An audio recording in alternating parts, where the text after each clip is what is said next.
नमस्कार, मैं हूं प्रभु चावला।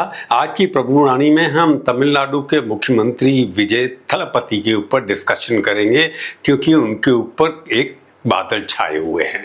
पहली बार एमएलए बने, बहुत पॉपुलर फिल्म स्टार हैं अमिताभ बच्चन की जगह वहां, और बनने के बाद ही वहां पर उनके खिलाफ षड्यंत्र शुरू हो गया है। क्या षड्यंत्र है, कैसे खरीद फरोख्त हो रही है, किस तरह से तमिलनाडु में पहली बार आया राम गया राम की प्रथा भी शुरू हो गई है। मैं हूं प्रभु चावला। आपको याद है कि तमिलनाडु में चुनाव हुआ, जनता ने मतदान किया, सरकार बनी, विश्वास मत में 144 मत मिले और विजय जीत गए और मुख्यमंत्री बन चुके थे। लोकतंत्र ने अपना निर्णय सुना दिया था, स्पष्ट, निर्भीक, संवैधानिक। 52 दिन के पश्चात, यानी कि आप डिस्कस कर रहे हैं, किसी ने एक निर्णय किया कि लोकतंत्र का उत्तर गलत था, यानी कि उनका चुनाव गलत था, और उस व्यक्ति ने एक फोन उठाया। उसकी शक्ल नहीं पता किसी का कौन है। एक थैला बैग तैयार हुआ और उसमें भेजा एक व्यक्ति को जिसका काम था जनमत पढ़ना।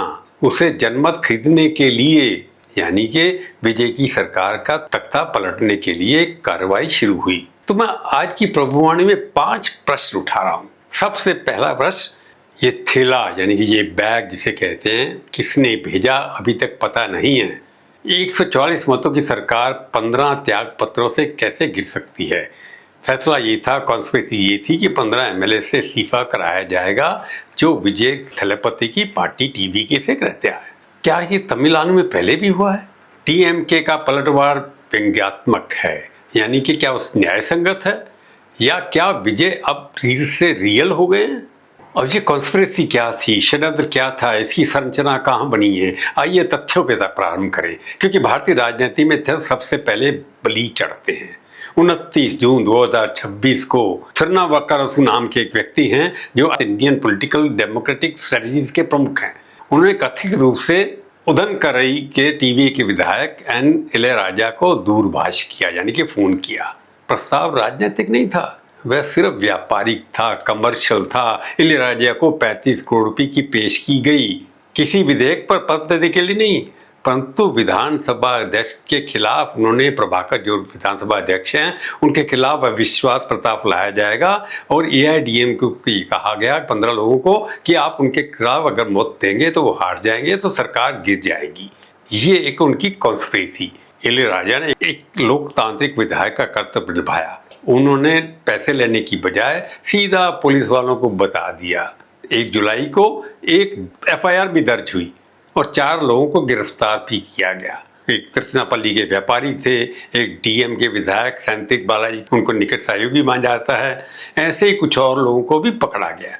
वी अशोक कुमार कोयम्बटूर दक्षिण के डीएम के विधायक सेंथिल बालाजी के भाई हैं, वो अभी तक फरार हैं। सबसे बड़ा, सेंथिल बालाजी पहले भी कठिनाइयों में आ चुके हैं, शायद जेल में रह चुके हैं। उनके परिसरों से दस्तावेज जब्त किए गए। इसके बाद प्रेस कॉन्फ्रेंस हुई। टीवी के मंत्री सीटी निर्मल कुमार ने सार्वजनिक रूप से कहा कि अनेक टीवी के विधायकों को 10 से 50 करोड़ तक की पेशगी हुई, यानी कि चुनी सरकार को इतनी जल्दी गिरानी क्या थी। एकल दलाल का अवसरवादी प्रयास नहीं था, ये एक ऑर्गेनाइज, एक मल्टी टारगेटेड, एक कमर्शियल अभियान था सरकार को गिराना, वो भी एक सर्वेक्षण संख्या के परिणाम से, उनके माध्यम से। ये नहीं कि पॉलिटिकल लीडर सामने आए थे, एक कवर अप करने की कोशिश की गई जिसके माध्यम से विजय सरकार को गिराया जा सके। अब सवाल उठता है, ये 15 ही त्यागपत्र क्यों मांगे उन्होंने? जो भी डिफेक्शन करा रहे थे उनके टारगेट 15 एमएलए थे। यदि टीवी के पास इस वक्त 144 मत हैं जो उनको मिले थे, तो 15 त्यागपत्र सरकार कैसे गिरा सकते हैं? ये प्रश्न राजनीतिक विशेषज्ञ को विचलित कर रहा है। इसका उत्तर तमिलनाडु की विधानसभा के गणित में छिपा हुआ है। 236 सीटें कुल हैं, साधारण बहुमत के लिए 118। 13 मई 2026 को विश्वास मत में 144 मिले, 22 विरुद्ध गए। टीएम के 59 विधायक ने बहिष्कार किया। बहुमत से 26 ऊपर, अगर 26 ऊपर हैं तो इसको तोड़ने की क्या तरीका था? पहला चरण क्या था कि औपचारिक गठबंधन, टीवी के 107 विधायक जीत करके आए थे, कांग्रेस के 5, वीसी के, सीपीएम, आईयूएमएल के 2-2, सीपीआई का 1, कुल 116, यानी कि गठबंधन जो सरकार है उसके पास 116 एमएलए हैं। और दूसरी कड़ी क्या है कि 28 मत जो 144 तक पहुंचाए वो विरोधी AIADMK के थे, जिन्होंने अभी तक सरकार को ज्वाइन नहीं किया, वो भारतीय समर्थक दे रहे हैं, इसलिए वो उस गठबंधन का पार्ट नहीं है। तो ये कॉन्स्पिरेसी थी कि इन 26 को एक तरफ तोड़ा जाए, 15 को एक तरफ से तोड़ा जाए, ताकि वो सरकार माइनॉरिटी पे आ जाए, 101 घट करके हो जाएंगे और सरकार गिर जाएगी। ये सफल नहीं हुआ क्योंकि वो लोग पकड़े गए। ADM के जो हैं उनके नेता जो मुख्यमंत्री थे वो भी एक्सपोज हो गए। अभी तक उनका नाम लिया नहीं जा रहा, परंतु इसको तोड़ने के पीछे किसका प्रभाव था? ये तो था कि मूल को खरीदो, यानी कि ADM के लोगों को तोड़ो, उनकी पार्टी को कम करो, उसके बाद दूसरे लोगों को तोड़ो, जो अलायंस को वीक करो, और इसकी बाद सरकार अपने आप गिर जाएगी। परंतु वो अभी तक तो नहीं हुआ, इंक्वायरी चल रही है। एक फिल्मी तरीके से, एक क्रिमिनल तरीके से क्राइम और फिल्म का एक गठजोड़ था, जिसके माध्यम से इस सरकार कराने की कोशिश की गई। प्रश्न नंबर 3, तमिलनाडु में इस तरह का खेल कभी पहले भी हुआ? क्या ये लगता नहीं अभूतपूर्व है? इस राज्य में जिसने आपातकाल, AIADMK के गृह युद्ध, 2 सत्ता का संवैधानिक अराजकता देखी, पिछले 48 घंटों में चेन्नई के हर विशेषज्ञ ने इसको अभूतपूर्व घटना कहा, क्योंकि ऐसा कभी हुआ नहीं। तमिलनाडु के अंदर आज तक आपस में पार्टी टूटी, परंतु इस तरह से पार्टी तोड़ करके सरकार गिराना, डिफेक्शन कराना पिछले 70 साल की हिस्ट्री में नहीं हुआ आज तक। एक बाहरी रूप से नियोजित, व्यावसायिक रूप से संगठित, वित्त घोषित अभियान है। मतदान से जो जीता था उसको गिराने का प्रयास तमिलनाडु की हिस्ट्री में पहली बार भी हुआ है। गोवा, मणिपुर, महाराष्ट्र, कर्नाटका में तो हो चुका है, परंतु तमिलनाडु बड़े पैमाने पर बची रही अभी तक। दक्षिण के स्थिर लोकतंत्र की अंतिम सीमा ये, परंतु इस बार सीमा को तोड़ने का कोशिश किया गया। अन्नादुराई से लेकर स्टालिन तक स्वतंत्रता के पश्चात तमिलनाडु में किसी भी निर्वाचित सरकार को इस प्रकार से गिराने का प्रयास नहीं हुआ। ये पहली बार हुआ है कि फिल्म स्टार को एक क्रिमिनल तरीके से गिराने का प्रयास किया गया। DMK ने पलटवार किया। उनका कहना ये था कि ये सरकार ही गलत है, इन्होंने AIADMK को तोड़ के सरकार बनाई है, और इसलिए अगर उनके पास कोई उचित है तो उन जाकर कोर्ट में जाना चाहिए। हमारे पास कोई चीज़ है, FIR है, हमारे वो लोगों ने खरीदने की कोशिश की है, FIR क्यों नहीं की? आपने हमारे जो MLA हैं उनके खिलाफ जाकर के FIR क्यों नहीं कराई? ये दोहरे मापदंड हैं। DMK का आरोप यही है, TV के अन्य दलों के विधायक को तोड़ रही है। एक वरिष्ठ DMK नेता ने कहा सीधे मुंह से, TV के भाजपा की वॉशिंग मशीन बन गई है, यानी करप्ट लोग जो हैं उनको ले रही है, उससे सरकार बनाने की कोशिश कर रही है। पर DMK अभी तक डिफेंसिव पर है। अब विजय तो सरकार तो बच गई, परंतु इससे देखने से लगता है कि विजय इतने पॉपुलर हीरो है वहाँ पर। अभी तक वो रील दिखाते थे अपनी, अब वो रियल यानी कि वास्तविक हो गए हैं, वास्तविकता में राजनीतिक नेता हो गए हैं। क्या इस नए रोल में वो सफल होंगे कि नहीं होंगे? ये प्रकरण जो इंसिडेंट हुआ है विजय थलपति के बारे में क्या बताता है?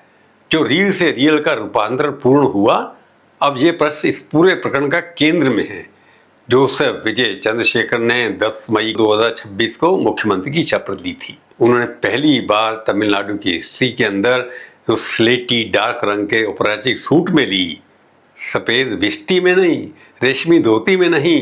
CNN अन्नादुराई से लेकर के MK स्टालिन तक राज्य के प्रत्येक मुख्यमंत्री ने ट्रेडिशनल तमिल वेशभूषा में शपथ ली। विजय ने सूट पहना, वो अब तक बातें हैं, और उनको मिस्टर कूल भी कह सकते हैं कि वो हर वक्त मुस्कुराते रहते हैं। एक नए राजनीतिक व्यक्तित्व की घोषणा की तमिलनाडु में। केवल विष्टी नहीं चलेगी, ये एक वेस्टर्न कोस्टलिंग की अपने आप में डेफिनेशन जो है तमिलनाडु की उन्हें बदल दी। और उन्होंने सब पार्टियों को इकट्ठा भी कर लिया, अपनी संख्या भी सुदृढ़ कर ली। जैसे इस षड्यंत्र का उजागर हुआ, उन्होंने मीडिया के अंदर एक्सपोजर भी किया उसका। तीनों मोर्चों पर एक साथ प्रहार किया, और प्रहार भी मुस्कुराते हुए। ऐसे राज्य में जहां मुख्यमंत्री फॉर्मल दूरी से लोगों से रहते हैं, बना करके रखते हैं, देखा होगा जितने भी चीफ मिनिस्टर, जयललिता रही या MGR रहे, सब वो एकदम से अथॉरिटी से बात करते थे। परंतु विजय जो हैं एक सहजता से सबको मिलते हैं। 3 दशक तक करोड़ों की नजरों में रहे, जब दबाव उनके ऊपर पड़ा, शांति सामने प्रकट की। ये रील नहीं है, ये 35 करोड़ का जो बैग लाया गया था, जहां भी भरा गया था, जिसने भी भेजा उसने अनजाने में विजय को एकदम फेमस कर दिया। जो एक प्रथम वर्षीय मुख्यमंत्री को कभी भी नहीं मिला था। पहले 52 दिनों में परखा गया ये व्यक्ति सार्वजनिक रूप से, वित्तीय रूप से उन्होंने उस मौके को सफल नहीं होने दिया। तो विजय जो फिल्मों में एक्टर करते थे, स्टंट करते थे, कैसे विलेन को मारते थे, उन्हें राजनीति में आकर के भी वही हथकंडे दिखाए। वहाँ पर वो गुस्से में दिखाते थे, यहाँ पर उन्हें अपनी मुस्कुराहट से, अपनी शांति से जो उनके खिलाफ षड्यंत्र रचा गया था अभी तो दबा दिया गया है। परंतु फिल्म अभी बाकी है कि विलन अब तक मरेगा नहीं या पकड़ा नहीं जाएगा, तब तक विजय जो हैं फिल्म के हीरो, राजनीतिक फिल्म के हीरो जो आज हैं, वो तब तक शांति से नहीं बैठेंगे। अभी तो ये उन्होंने ट्रेलर दिखाया है, पूरी फिल्म के बाकी जितनी भी रील बन रही हैं वो आने वाले समय में दिखाई देगी। आज की प्रभुवाणी में केवल इतना ही। फिर मिलेंगे, फिर किसी और विषय पर बात करेंगे। तब तक के लिए धन्यवाद। मेरी वीडियो देखें, उसको सब्सक्राइब करें, शेयर करें, अपनी टिप्पणी लिखें, अच्छी हो या बुरी हो, मीठी हो या कड़वी हो, मैं पढ़ूंगा, नाराज नहीं होऊंगा। जय हिंद।